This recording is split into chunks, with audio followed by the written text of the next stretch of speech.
Did you know that for every 10 years you keep having sex, you will add 2 years, not just of health span, but happiness span onto your life? That's been proven by surveys taken from around the world over time. Everybody who wasn't having good sex would be like, I don't care. I don't like sex, because they think sex is intercourse and they feel like that's what it should be. And no one ever told them how to have intercourse to make a vagina happy, because all we see in the movies and pornography, which is rampant now and very degrading to women generally, is what makes that penis happy. Welcome to Salad with a Side of Fries. I'm your host, Jenn Trepeck, talking wellness and weight loss for real life. We're here to clear up the myths, misinformation, bad science, and marketing to teach you how to eat and how to cheat. Are you ready? I'm having salad with a side of fries. Hey friend, welcome back. I'm Jenn Trepeck, your host and health coach, here with you every week for wellness without the weirdness on Salad with a Side of Fries. So it's funny, we've had a few episodes over the years on sexual health. We started in 2022 by talking about sex ed with younger people in our lives and how we have that conversation. And since then, we've addressed it mostly with its connection to heart health. Today, we're talking about it from the lens of longevity and thinking about it too for the later years in life. So let me introduce you to our featured guest. Known as the intimacy expert to millions, she's a champion and advocate for all those who desire intimacy and passion their whole life long.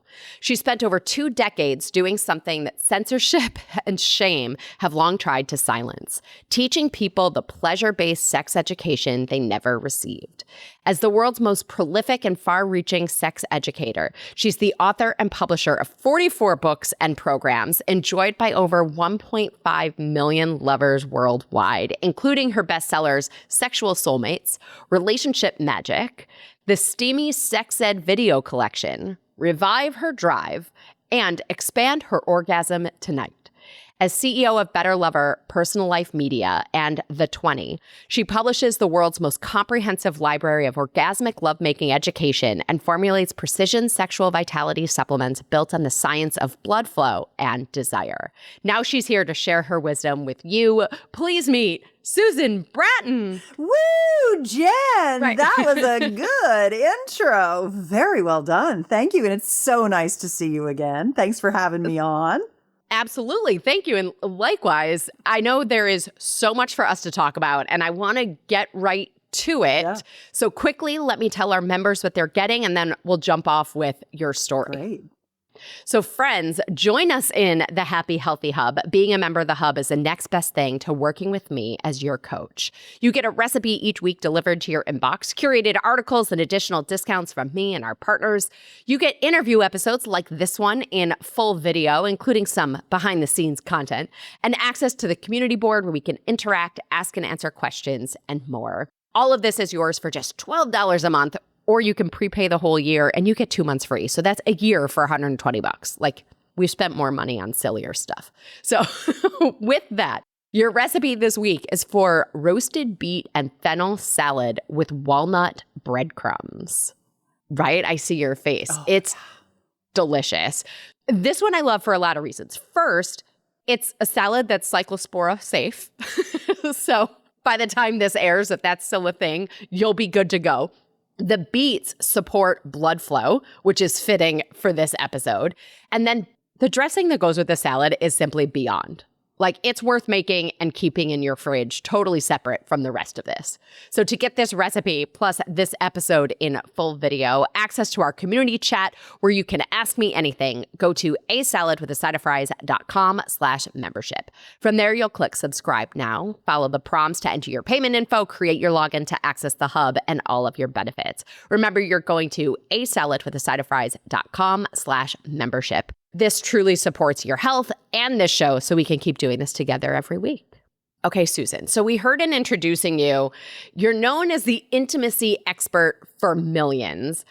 How did you come to this work, and really, I should say, your prolific body of work. I joke that my epitaph, what's on my gravestone, should I choose to have one, would be, she had a lot to say. Right. I also joke that if sex were a brand, its tagline would be sex. There's always something more. Right. And I also joke that if I was going to write an autobiography, it would be entitled Segs. She was the slayer of shame. Ooh, I like that one. I like it because it's SEGS, S-E-G-G-S, is what you have to say on, the social medias to get anybody to, so you don't get shadow banned or blocked. Censorship, right? It's the biggest problem. And that's how I really got into this business was 20 years ago this September. It'll be 2 decades that I've run Personal Life Media and all of my associated brands and started publishing the work of my mentors. And those mentors were people whose sex workshops, I'd taken to try to repair my marriage. More than a decade in, I'd dutifully had lovemaking, and I would say sex, intercourse with my husband, and I'd never had an orgasm from it. And I just started avoiding him for sex. I thought something was wrong with me. I couldn't do it. He thought, okay, well, I guess she can't, but I still want to have sex. That's like why we're married. It was just such a difficult time for us. And boy, have I come a long way since we rekindled our relationship, learned what to do. And now I just told you, Jen, I had my 65th birthday yesterday and I am having the best sex of my life. And I have really figured out a lot of things about why sex is good for you, why it's so heavily censored, why we don't get a good sex education, the difference between the male and female bodies and how different they are. What women especially need to achieve their arousal, to achieve their pleasure and sensation and orgasmic potential, that orgasms are learned skills, that all bodies can do them. You just need the recipe, literally the recipe. You follow it. Maybe the first time you cook that meal, have that experience, you're like, okay, I think this might be good. I would try this again. You try it again. You're like, oh yeah, this is getting better. The third time you're like, this is going into our regular rotation, just like a recipe, because it takes practice. But the people who have a growth mindset and they like to learn new skills, they're mastery oriented, are the people whose sex lives keep getting better and better and better. What I like to call getting on the upward pleasure spiral with yourself and with your partners. And that you don't have to have your sex life get worse, swirling down the toilet the opposite direction, when you have a commitment to learning and expanding.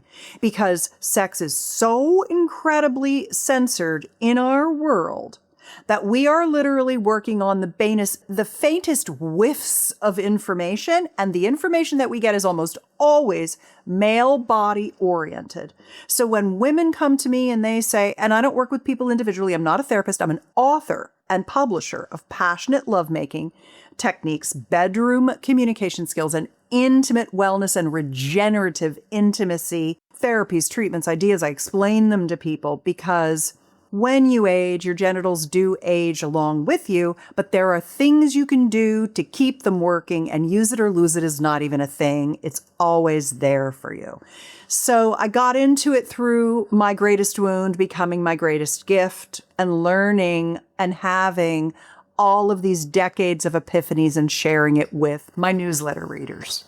It's funny, so many of us in this space come from that path. And yeah, the wound. Of all, exactly. Yeah.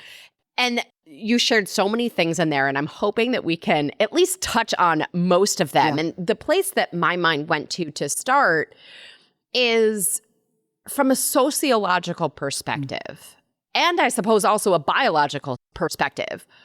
Why do you feel intimacy falls off the radar with age? Yeah, because we're the blind leading the blind behind closed doors, and it's not satisfying enough for many of us to continue. And that's because we never learned what to do or how to make it great due to censorship. Now, generally, and if we're talking about sociologically, we're looking at the data around sexuality. And generally what happens is that, and your mileage may vary individually, but the male-bodied partner has generally trended toward wanting sex longer than the female body. And the female body's been happy to have opportunities and reasons to give it up. That's starting to change now, where with all of the endocrine disruptors and the sedentary lifestyle that we have, men are also losing their libido. So now everybody's just so stressed and so tired and lacks so much skill that they would just rather watch TV or scroll socials or buy things from websites and be isolated, and it makes us fall apart rather than together. And there are a lot of things that led to that, but it's sometimes easier just to give it up than to go through the pain of it not being satisfying. So it's interesting because as you're sharing all of that, what's occurring to me is trauma and, kind of the collective experience. And then, as you said before, so much of what's discussed is from this male perspective that, women are likely frustrated too. So is it really just the salve to talk about it and read the books? Or is there more to it that sort of requires all of us to participate? There are three components. The first is that you almost can't be in our culture without getting sexually traumatized, whether it's, religious repression, shaming people, lack of understanding of our genital systems, our libido, desire, and arousal patterns, understanding the approach to the female body versus the male body, understanding that sex doesn't mean intercourse. It means everything. I like to call it orgasmic intimacy as a stub for sex, because if I say to people, well, I can show you how to have really orgasmic intercourse, they'll be like, I don't even like intercourse. It's not even good for me. It's like my husband's just pumping away on me and I'm miserable there. And I have to do it because he just gets so grouchy. And I'd like to not have to. That happens a lot, and the husbands are like, she doesn't want sex. Her libido is dead. And it's like, I hate to tell you this, but if she's healthy, which is what libido is a marker of health. So when you feel healthy and all the other things are okay, you want sex. But the problem is that with so much lack of information and knowledge and education, that creates fear.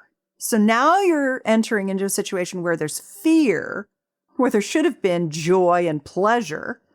And no wonder you can't get turned on. And arousal is how our bodies get turned on. And, Dr. Beverly Sasson, she created the responsive versus spontaneous desire model. And spontaneous desire is generally attributed to men with more testosterone, fast-acting blood flow, hemodynamics. They get an erection quickly. And that's spontaneous desire. Responsive desire is more commonly attributed to the female body, estrogen dominant. We're the prey, not the predators of the land. You have to always have our reticular activation systems on. We're doing multitasking. We're carrying a heavier load with all of the work that we do in the home and outside of the home. And so it's very, very hard for us to get aroused unless we are very relaxed and we feel very safe and comfortable and desired by our partner. And the problem is that our partners offer us sex and we're not there and we turn that down, and they need to make smaller offers, slow down, turn around, come back and get us. And not only be trying to get sex, but trying to be more romantic, doing a little bit of the work that it takes for the female body to soften into relaxation so we can begin to climb the arousal ladder, which for us takes 10, 20 minutes versus 2 minutes for our partner. So when we have this orientation toward, well, we're supposed to be having sex and sex is intercourse, and then he gets an erection and he's ready to go, and it's over before the 20 minutes that it took for you to even achieve some kind of arousal, then you don't feel anything because the surface area of your genitals is flaccid rather than engorged, erect. As a female body, we have the same amount of erectile tissue. It's just an innie versus an outie.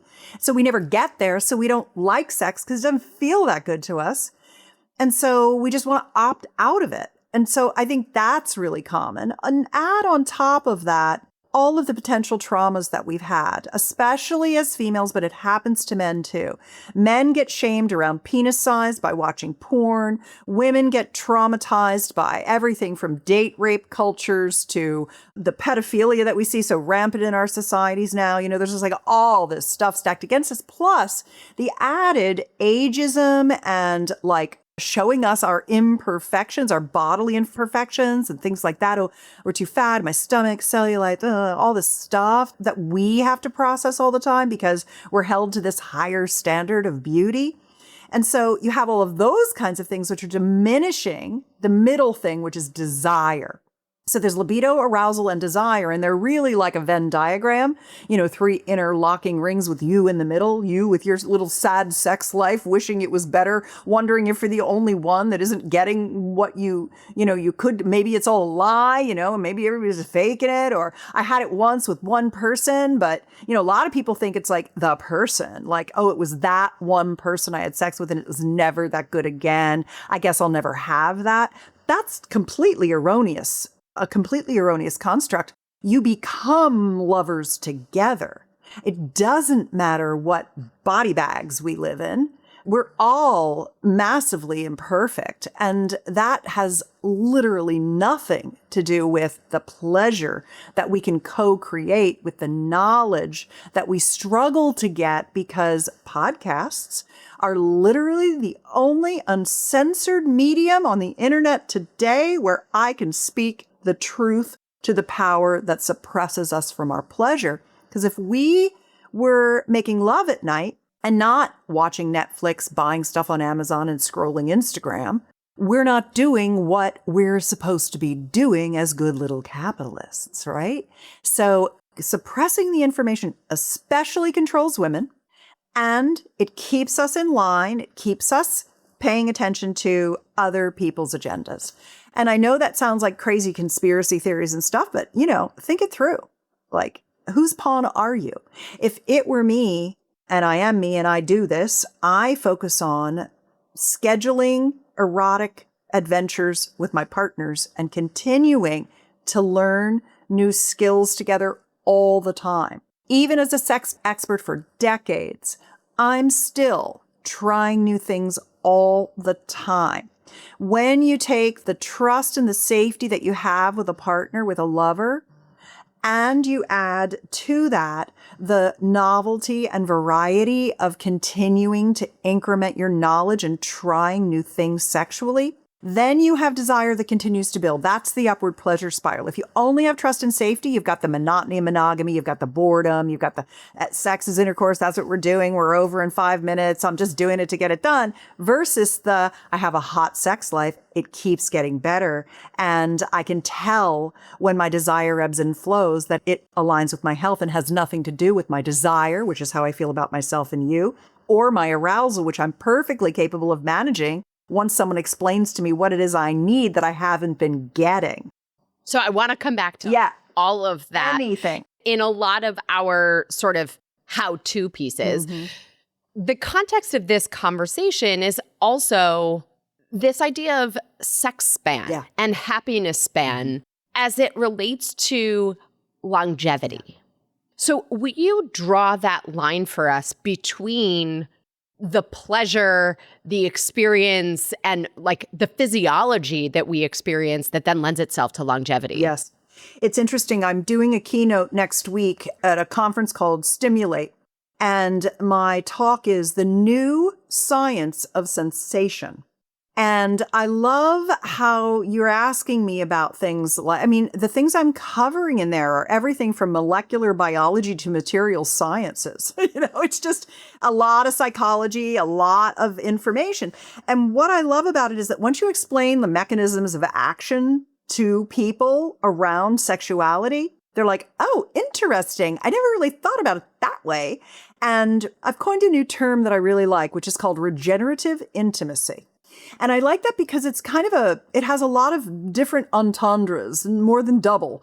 And the first is that part of sexuality where there are many things you can do to reverse erectile dysfunction or reverse vaginal atrophy, reverse loss of lubrication, loss of sensation, urinary incontinence, which I think goes hand in glove with overall genital health.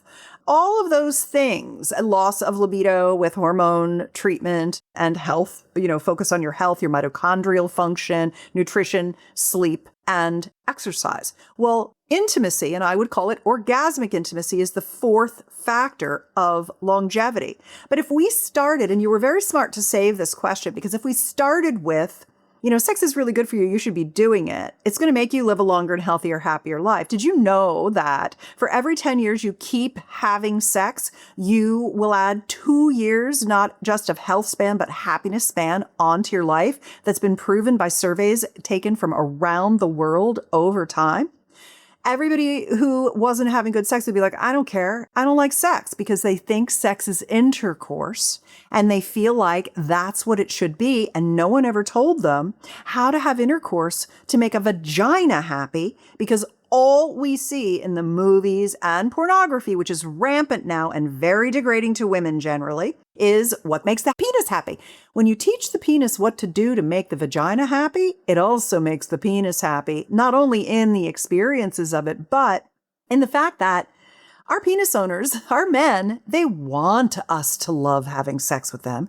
They just never learned how, because none of us did, because of sexual censorship. So when you think about it that way, and then you go, oh, okay, so I don't have to have intercourse if I don't want to, but I could learn how to make myself have really great orgasms the whole time we do just by learning some sex techniques. Okay, maybe open to that.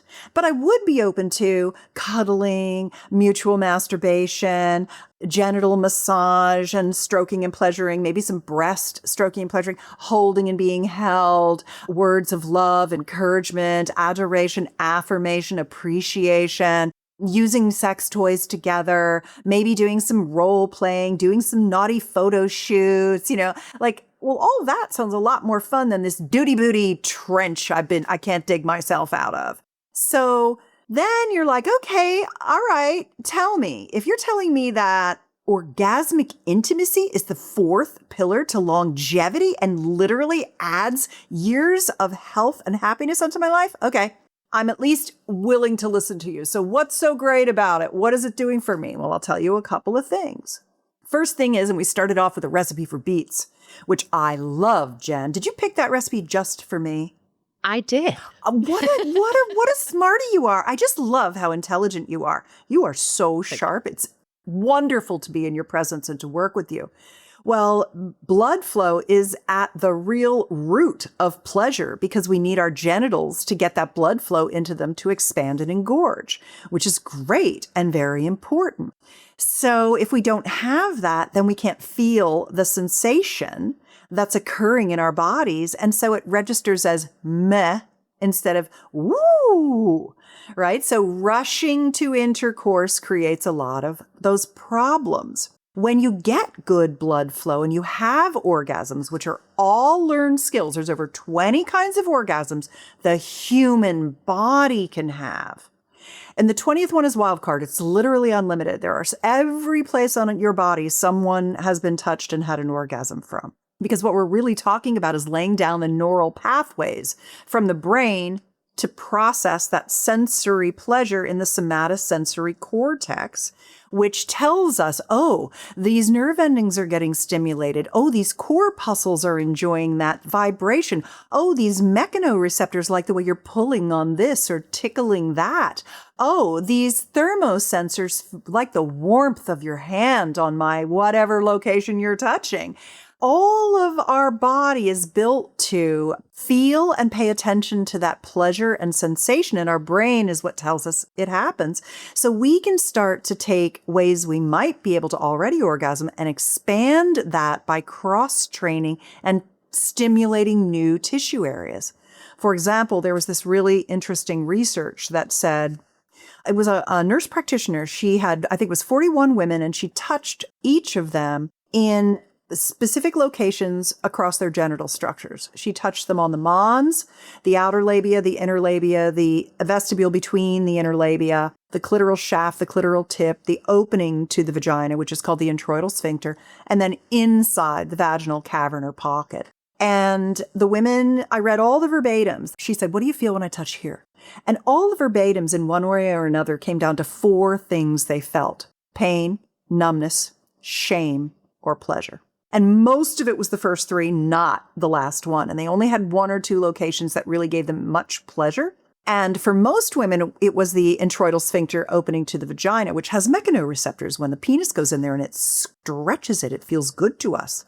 Then the second group was clitoral touch. That felt good to women. And what I found interesting about that is that all of the shame, pain, and numbness can easily be transformed into pleasure through loving touch. So there's no like, you're stuck where you are. Everything it's neuroplasticity is what we're talking about. Well, it's funny, I'm sorry to interrupt you. Like, as you're saying all of this, the piece that's resonating in my mind is what you were saying about the up spiral or the down spiral, because these emotions have a neurotransmitter impact and a hormonal impact that then snowballs. So it's all of these pieces, the biology and the emotions all together, that create the up or down spiral of what we're experiencing. Well, and that's the perfect segue to a little laundry list of benefits of having orgasmic intimacy of any kind, not just intercourse. That's just one thing. Get good at oral, get good at manual genital pleasuring, get good at breast play and nipple play, get good at kissing, get good at full body touch, get good at verbal appreciation and encouragement as well. But here's the thing. When you are stimulating someone pleasurably, there is a cascade of feel-good neurotransmitters, a cascade and flood of hormones such as oxytocin, which is kind of the modulator to cortisol, which is our adrenaline, but also our stress hormone. So the oxytocin, it whittles your waist. It makes your skin beautiful. It calms you down. It makes you closer to your lover, but it also makes you less annoyed with other people. And boy, do we need to start taking out the fluoride and putting in the oxytocin in our water. I don't know about the fluoride. I'm really mixed about, I don't even know about that. It's just so much mixed information about it. But we have that. We have a vascular event or many vascular events as we become much more multi-orgasmic and multimodally orgasmic so that we can come from lots of different types of stimulation. And that helps us as well. And interestingly enough, it reboots your nervous system so you get grounded again. You release that, the heebie-jeebies that you get being alive in the world today. And another interesting thing that it does is it releases natural killer cells and IgA for immune function. And then NK cells are the killer cells that are in your body to eat the senescent cells, the zombie cells, the broken cells that don't work anymore in our body bag. We've got about 70 plus trillion cells in our body. And as we age, one of the things that leads to being geriatric and having chronic disease is a proliferation of these zombie cells. And that's one of the things that fasting, intermittent fasting, does really well, but so does orgasmic intimacy. Everybody's talking about fasting. Nobody's talking about orgasms. And I'm here for the orgasms, though I do like to do intermittent fasting too. So there's just talk about pelvic health, pelvic musculature. Like when you have orgasmic contractions, you're actually improving incontinence or keeping it at bay. That's very important. The ability to hold a plank for a good sex position, the ability to have flexibility to have sex positions. These are just like, you can go to yoga. I want you to. But why not try my 7 stimulating sex positions that stimulate multiple erogenous zones simultaneously? Like, that's an option. Awesome. So I love all of this, and you're guiding us directly into the how piece. So we understand the why, we're getting to the how. So I want to pause here to highlight our sponsor for this episode, and then we're going to come back with more of your action steps. The difficulty in having some of the conversations we're talking about today, the confidence in our own bodies, understanding and experiencing and processing the history of our own experiences was all possible for me because of therapy. It's why I want you to know about BetterHelp, because everything we're talking about today can be supported when you work on yourself and your communication, in addition to what we're hearing in today's episode. BetterHelp makes it easier for you to start therapy. You take a quick quiz, get matched with a licensed therapist, and communicate by phone, video, or text, however you prefer. If the therapist isn't your best fit, no problem. You can switch at no extra cost. Over 6 million people have gotten help through BetterHelp. They've earned a 4.8 out of 5-star rating on the App Store. To get started, go to betterhelp.com/sideoffries. You'll get 10% off your first month. That's betterhelp.com/sideoffries. Again, you get 10% off your first month, and we'll put that link in the episode notes so that you can just click and go from there. Okay. So, Susan, you shared a lot. I think there's a lot to unpack. I love that you also started with this idea of reframing sex to be beyond intercourse. Yeah.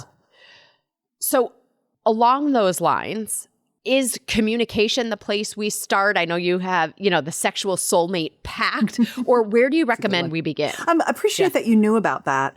Yeah, it's interesting. I wanted to say something too, because I thought your sponsor for this episode was really on target for this discussion. And I want to say that when you are moving into your sexual expansion and your sexual maturation, the growth-oriented mindset, that there may well be some trauma that you have to deal with. And moving through that trauma, there's no right or wrong way to do that. If you want to do EMDR, if you want somatic experience technique, if you want to do talk therapy, if you want to do primal screaming, whatever it is, like hands-on G-spot awakening from a bikini, like whatever is right for you, there is no wrong and you can trust your intuition. The second piece of moving through that trauma to getting to this upward pleasure spiral is essentially just speaking out the things you haven't liked. And we're going to get to why communication is the foundation of good sex. Because first you have to clear the injustices by verbalizing them and being heard. You need to be heard about what's happened to you and what's held you back. Often that can be a partner, but therapists are excellent. And if you can afford to have one, this is a really great clearing mechanism. And then the third piece is beginning to operate in a new way in your own sexuality. So it's the reclamation of your sexuality, which is the application of learning the techniques, fixing through regenerative intimacy, anything that's not working. There's a solution for every genital and sexual function problem. If there's not a workaround, there's a compromise and there's an alternative. And then learning the new techniques, there is no order in which you need to approach sex techniques. You can jump in anywhere. It's the same as trauma healing. If you want to learn oral pleasuring, if you want to learn yoni and lingam massage, if you want to learn those orgasmic intercourse techniques that makes the vagina smile big, then you start there. But there's one step you must not skip if you take this journey, and that is creating an easy flow of bedroom communication. Communication is the foundation to good sex that keeps getting better. And by sex, I mean all the things. I don't just mean intercourse. So starting with communication, and it's interesting that there are many bedroom communication skills you can learn, but they are what we would often consider to be like an ascension model. You start with this one. It's like a stairway, an escalator. It's the escalator to heaven, the highway to heaven. You start here, then you do this next thing, then you do this next thing, then you do this next thing. And the thing you start with is learning how to know what you want, feeling it in your body, learning how to confidently and comfortably speak for and ask for what you want and need in every given moment, because you live in a human body that is very capricious, depending on your sleep, your stress, your fuel, whatever, all the stuff, you're going to have a different response every time you hit the bed. So not expecting things to go the same every time. That's why what worked last week isn't going to work this week, because you're different every moment of every lovemaking date. So learning how to listen to yourself and then express that confidently to a partner who willingly wants it, craves it, loves the feedback, and does not take it as failure. And that takes a little bit of practice, but it's pretty straightforward. And that's what Jenn just mentioned was the sexual soulmate pact, P-A-C-T, like an agreement between lovers. And it's at sexualsoulmatepact.com. It's a download. And it's the kind of thing you print out at home, you give to your partner, and you say, I'd like to try this. And it's going to take a couple of tries, just like that recipe Jenn gave you. When you make that recipe, you make that walnut salad with the beets in it. What's going to happen is the first time you make it, you're going to love it, but you're going to see the potential, but you're going to not be perfect at it. Oh, I want to dice this a little bit smaller. I want to up the vinegar or whatever it is. Then you do the second one, you've got it a little dialed in, but the third one, you're like, now this is really starting to taste good. I get this. This is good.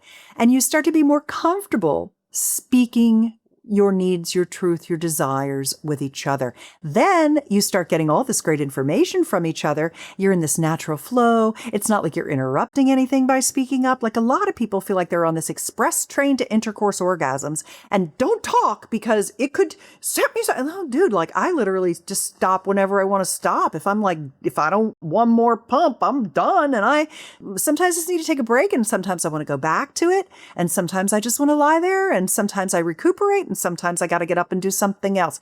Not owing your partner an ejaculation, not owing your partner any kind of sex, but entering into it as a mutually pleasurable learning exploration of erotic adventures gets you out of that repressive, finite, very dull experience. Even though I love intercourse, I love all the things equally.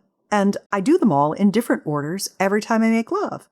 I just go with what my heart wants. And when you are that selfishly, sexually expressed, confident in what you know is right for you, and your partner loves giving you whatever it is you need, and you feel exactly the same way about them, boy, do you get some good growth together.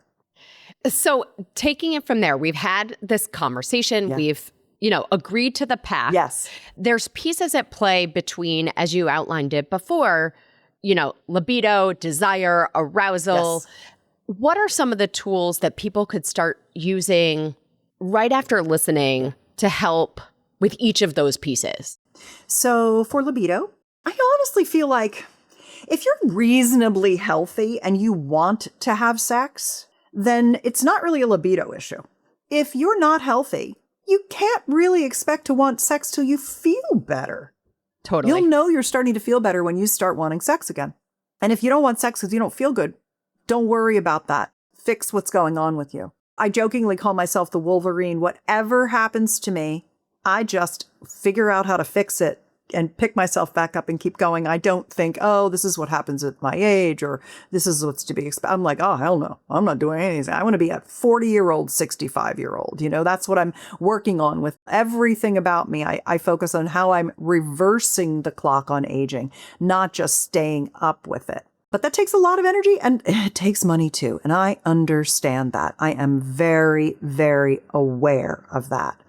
But that's libido. Desire is, how do you feel about yourself? Are you running around calling yourself a fat, ugly pig? Do you think you're ugly?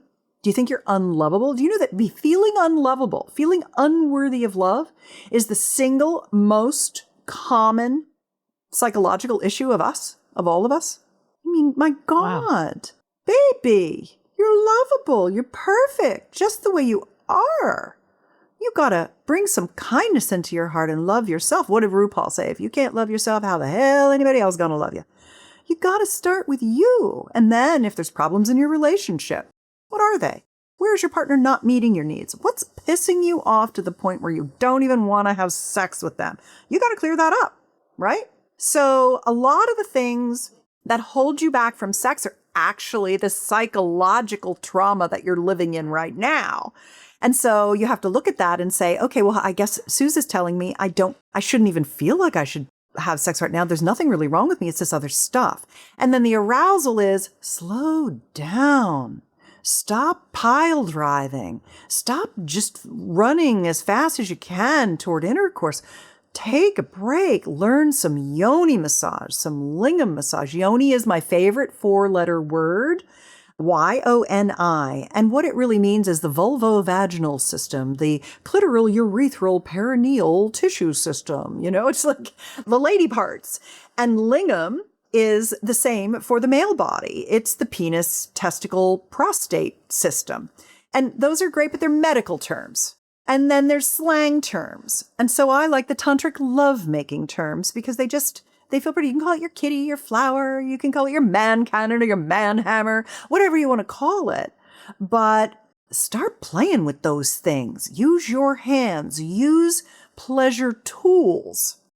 There are, I don't even know how many, 20 different kinds of pleasure tools that stimulate those corpuscles, those refraining nerve endings, those mechanoreceptors, those thermoreceptors, all of these different things. Use them. Vibration, oscillation, air stimulation, prostate massage devices, strokers. These are tools that stimulate the tissue, improve the blood flow, engorge the erectile spongy tissue so that you get more surface area, sending more signals of sensation to your big sex organ, your brain. Sex becomes more pleasurable when you integrate pleasure tools into your solo and partnered play.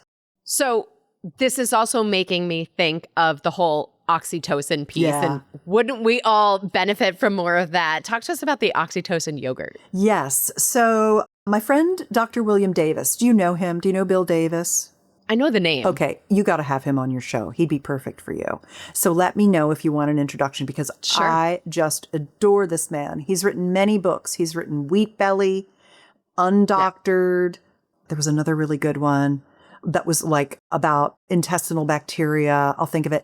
He taught me how to make this yogurt. And he even started a probiotic company that makes the probiotic that generates the oxytocin. So oxytocin, the skin-on-skin contact that, generates this hormone, the release of this hormone, we think about it during labor, during lactation with children. But you can get it from petting your pet, puppy and your kitty or your pony or whatever you're lucky enough to have if you got a little pet at home or a big pet. And we also get it from skin-to-skin contact with our partners and our friends, people. When we touch each other, touch and connection, skin-to-skin contact releases oxytocin. The problem is, and what oxytocin does is, it's a molecule of awe and appreciation and resilience and joy and pleasure and beauty. It really does much more than we give it credit for. It's a big part of what happens when we fall in love. And love is a very interesting thing. Loving is a very interesting thing. Love is a practice. A lot of times we guard our hearts and we don't love fully and completely. We're always holding back because we're afraid to get our hearts broken. Some people with certain serotonin SNPs, they take loss much harder and they keep like a fresh wound for them. And about 20% of the population by my estimates. But when you learn to love, when you build that muscle, the heart's a door. It's a big door that opens and closes, but it's also a muscle. And it's a muscle that gets better with use. And oxytocin helps you love more. Oxytocin is a naturally occurring hormone, but it's generated like many hormones. It's an HPA hormone generation molecule. So it's generated through the bacteria in your gut as well as through the rest of your pituitary and hypothalamus system. And when we've taken antibiotics, we've killed off that bacteria. And who hasn't had to take antibiotics for something? It's a very fragile bacteria called Lactobacillus reuteri. And that's the one that helps our body produce the oxytocin. So most of us are running around pissed off at the world, not producing enough oxytocin. When you start to up your oxytocin levels, you start feeling calm, more grounded. It whittles your waist in. It makes your skin look better. It has many, many benefits beyond just this bond to humanity and awe of art and nature and beauty. What it does is really regulate your cortisol as well. It's a modulator for cortisol, so it lowers your stress too, which is one of the reasons why love making is so nice, because it lowers your stress. So, when you seed and you weed, you seed and you refeed. That was what was in Bill's book that I can't remember the name of. That was about, if you got your phone in front of you, you can look it up and shout it out, Jen. Yep. I'm so old now. I know so much. I can't remember it all. This is my problem. But, I'm just such a vast collector of information. So when you make your own homemade yogurt, it's super easy to make. It's so easy to make. And then you're not making plastic garbage. It doesn't have thickeners in it. And it's got really high colonizing units in it because you're making it for a little bit longer. You're making it for 36 hours instead of like 6 hours, like stuff you buy in the grocery store. It's cheaper. You get more volume. It lasts in the fridge forever. And you can make your morning smoothies with it. You can make your breakfast bowls with it, with your, I mix in my whey powder and my creatine and my gut fuel and my sun fiber and, like all the stuff that I stick in my gut every day. And throw some fresh peaches on there, a little coconut cult with another few probiotics, and sprinkle some pumpkin seeds on there. And, it's just so delicious once you make that breakfast bowl. So nutrition, it's whole fat yogurt, or you can make it with nut milk if you want to. And what I love about it is that it reinstalls that biome that produces the oxytocin so that you just start loving life again. My God. It does so... And that reverses aging too. Yeah, yes. It does so many good things for you. Now I'm on to making bread with TA65 French wheat flour. I make my own chaga, hibiscus or chaga green tea at home, and I drink that. And, there's a few things that you can make at home so easily that are so healthy for you. And that Lactobacillus reuteri yogurt, it's the love yogurt. Excellent. And I would be remiss if I didn't wrap up asking this question because you mentioned, it's rarely, if we're well, it's rarely a libido piece. Yeah. And I see so much coming up around changes in libido connected to GLP-1 medications. I see it with my clients. I see it, with people who are just asking questions. What do you say to that piece of it? What are you seeing in your work? Yeah. I would say number one thing is that I'm so appreciative of GLP-1s. So many of my friends have been helped so much by them. The food noise being gone finally. I mean, just the food noise, the cravings, the feeling like you were horrible. One of my girlfriends is, and I can introduce you to her if you want to, she's a pleasure coach for people that have lost weight on GLP-1s. And the first thing they want to do is have someone to make love with now that they've lost weight, but they're dragging the body image issues that were with that along. And so she does a lot of one-on-one coaching as well as group coaching of people who have done the physical transformation, but not yet the body, the desire transformation, the desire to feeling lovable themselves. The other big thing that I hear about is what they call Ozempic dick and Ozempic vulva. These are memes that are around on the interwebs. And it's, of course, here's how it goes. When women lose a whole bunch of weight, their vulvas become depleted of the fatty tissue, and they've lost a lot of the tissue in their genital structures, and it's kind of saggy, and they feel worried about that.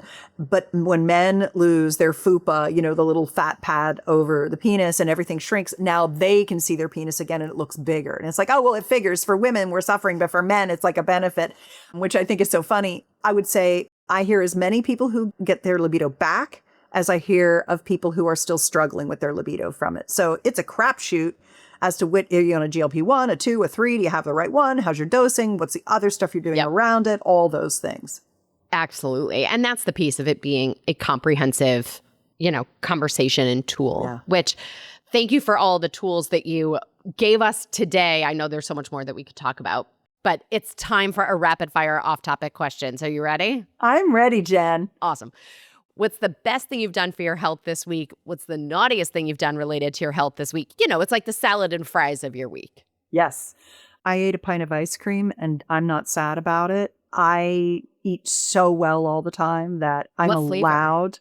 It's this really clean A2 ice cream that's super high quality that I get at my fancy grocery store. It was kind of like a chocolatey caramel thing. It was delicious. Making my mouth water telling you about it. Best thing I did for my health was go today to an ophthalmologist who's going to replace my corneal lenses with light-assisted lenses and multifocal lenses. So I'm going to have my corneas replaced with lenses that will stay in my eyes for the rest of my life and give me near, mid, and far vision. I don't have to worry about any cataract problems. It's preventative for that as well. And I'm looking forward to not having to wear glasses anymore because it's like the food noise of GLP-1s. It's just this chronic thing where you're having to deal with glasses, and I just don't want to anymore. I want to be able to go scuba diving and skiing and do my yoga and my mountain biking and all the things I love to do without having to have my cheaters and my lenses and my goggles and oh my gosh, the coping mechanisms we have to go through. So that's a gift I've given myself for my 65th birthday. I love it. If you weren't the intimacy expert to millions, what would you do? Man, I don't know. I have been such a courageous activist my whole life. My mother really raised me to be a courageous young woman, and I've always liked to speak truth to power. So I might have gone into some other kind of activist work. Love it. Your favorite book on any topic other than your area of expertise, or you could give us a fiction book. I read so many books. Every one of my friends seems to be an author, a best-selling author, and I read so many books. I mean, they'd be longevity books, probably. You know whose books I really like to read? I like to read Dave Asprey's books. He's very, very smart. He's kooky, and I love him. And he is a real, unique, and independent thinker. His latest book, Heavily Meditated, was very good. I just think we're going to have to get better and better and better at managing our stress levels and our mental health in this era in which we live. And I think I've loved every book he's ever written. Awesome. If you could cure one ailment, disease, or sickness, what would it be? Heart disease. Because it's pernicious. Yeah. If you were a superhero, what would be your superpower? Not to say you're not, but you know. Yeah. Righting the wrongs. It goes back to the same thing. Speaking up on behalf of other people who can't speak for themselves. Protecting, healing.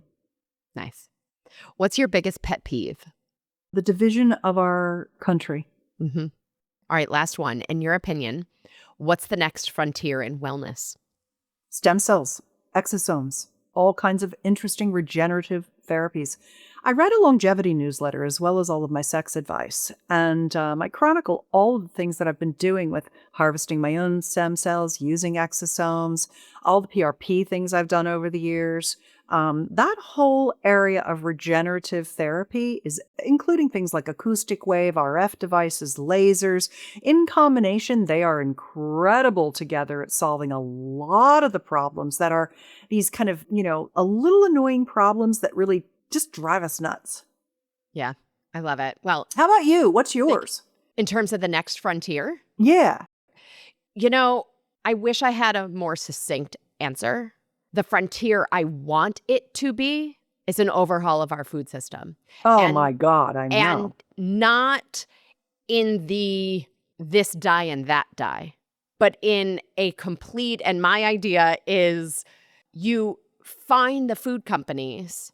I have two different structures to do it. One is either for every degree removed from nature an ingredient is, it's a higher fine, or we find them for any man-made or laboratory-made ingredient, exactly, which they're obviously going to pass on to the consumer. And so it inherently shifts our entire food supply to be the healthier choices, being more cost-effective and more accessible. And that, in turn, is how we change healthcare. Yeah. Good, Jen. I knew you'd have a great answer for that. You're so bright and so wonderful. Yeah. Well, thank you for being here, Susan. Tell everybody how to connect with you, where to learn more, find all of your books and newsletters and everything. Yeah. Easiest way is to go to betterlover.com and sign up for my newsletter there. I send it out 3 days a week, and it has all three things, the regenerative intimacy, the communication techniques, and all the lovemaking techniques.